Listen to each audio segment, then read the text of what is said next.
किसान कभी भी, कोई भी किसान ऑर्गेनाइजेशन तीनों बिलों का विरोध नहीं कर रहा है। सिर्फ वो श्योरिटी मांग रहा है जो आपने कंज्यूमर को दी है। सिर्फ मैं वही मांग रहा हूं, अभी मुझे श्योरिटी दी जाए। भारत सरकार कह रही है एमएसपी नहीं जाएगा, माननीय प्रधानमंत्री कह रहा है, मुख्यमंत्री कह रहा है, हमें विश्वास करना चाहिए, लेकिन श्योरिटी मांग रहा है किसान। भाई मुझे तो श्योरिटी दे दो। रही बात सरदाना जी की, मैं सरदाना जी से पूछना चाहता हूं कि वेजिटेबल्स, फ्रूट्स जो हैं, ठीक है उगाओ, हमें क्या पड़ी हम क्यों उगाएं, हमें वो भाव तो, हमें वो आमदनी तो मिले। ये सारी दुनिया पैसे की बात समझती है। अगर आपकी जेब में सब्जी बेचने से पैसा गेहूं और धान से आओगा तो बोले कुत्ते ना नहीं पाल रखा हूं मैं सब्जी और गेहूं और वो लगाऊंगा। तो इन चीजों पर ये सेफ गार्ड मांग रहे हैं। कोई अगर मान ले क्यों आप किसान को अगर ये मिल गया कि भाई सब्जी लगाने में या दूध बेचने में या मछली पालन में या मुर्गी फार्म में पैसा ज्यादा है तो सरकार की एमएसपी कोई नहीं मांगेगा। क्या जरूरत है मांगने की एमएसपी। तो मैं हाथ जोड़ के निवेदन करता हूं, हम तीनों एक्ट के साथ खड़े हैं, सरकार के साथ काम करने तैयार बैठे हैं। इतना ये जो नदी चल रही है ना, जिस पे हमें चलाया है, जिस रोड पर सरकार ने हमारी 4 पुस्तों को चलाया है, वो हमारे खून में रम चुकी है। उसके पैरेलल नदी बनाओ आप, नदी को मत रोको, उसके पैरेलल नदी बनाओ आप। मुझे भाव दो, मेरी सब्जियों को, मुझे मार्केटिंग के गुण सिखाओ, मैं अपने आप छोड़ दूंगा इन चीजों को।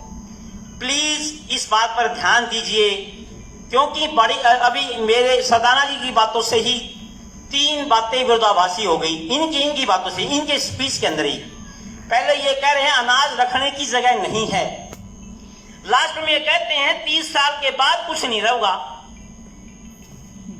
मैं ये कहता हूं इसका मतलब वो कंपनियां सोच रही हैं 30 साल के बाद कुछ नहीं रहेगा, इन किसानों ने पहले पटा लो, इनसे जमीन छीन लो। तो मतलब मैं तो वो आपकी बात का जवाब दे रहा हूं सर, जो आप कह रहे हो 30 साल के बाद कुछ नहीं रहेगा और लैंड बढ़ेगी नहीं, लैंड घटने लग रही, ठीक है। तो मेरा रिक्वेस्ट है इस बात की ओर ध्यान दिया जाए। क्यों जीरी से किसान अपने आप निकल जाएगा अगर हमें दूसरी फसलों के अंदर ज्यादा मुनाफा दिखेगा।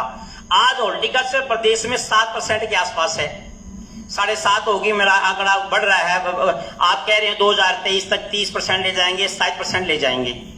पिछले दिनों माननीय मंत्री जी ने भी देखा है, माननीय मुख्यमंत्री जी ने देखा है, हमारे डीजी हॉर्टिकल्चर साहब जो काफी दिन रात किसानों के साथ काम लगे रहते हैं, इन्होंने भी देखा है टमाटर का क्या हाल हुआ था।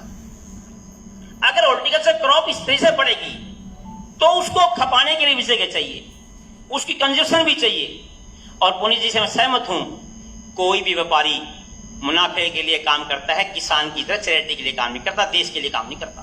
पहले कंपनी के लिए काम करेगा, वो उसका मैनेजर कंपनी के लिए काम करेगा, देश के लिए काम करेगा। किसान देश के लिए काम कर रहा है, मैंने सरप्लस कर दिया देश। तो मैं आपसे हाथ जोड़े कहता हूं, कोई विरोध नहीं कर रहा, कोई विरोध नहीं कर रहा।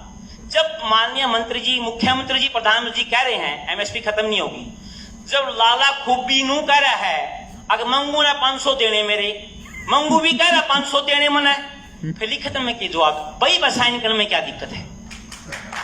जब दोनों पार्टी मान रही है कि हमने 500 देने, किसान भी कह रहा 500 देने मन है, लाला भी कह रहा 500 लेने, फिर जब लेन देन पर दोनों सहमत हैं, इसको मूछ की लड़ाई न बना जाए। माननीय प्रधानमंत्री के सामने भी निवेदन किया जाए, हाथ जोड़ प्रार्थना आपसे, आप हमारे प्रदेश के नुमाइंदे हो, हमारे देवता समान हो हमारे लिए, और आपकी ईमानदारी पर और मंत्री जी की निष्ठा पर किसी को कोई संदेह भी नहीं होना चाहिए। लेकिन फिर भी ये बच्चे आपके, इनके मन में संशय है, संशय ये पक्की संशय है, ये झूठी संशय नहीं है, क्योंकि कॉर्पोरेट कभी किसी के देश की भलाई के काम करता, पहले कंपनी फिर देश, किसान के लिए पहले देश फिर अपना। धन्यवाद जी।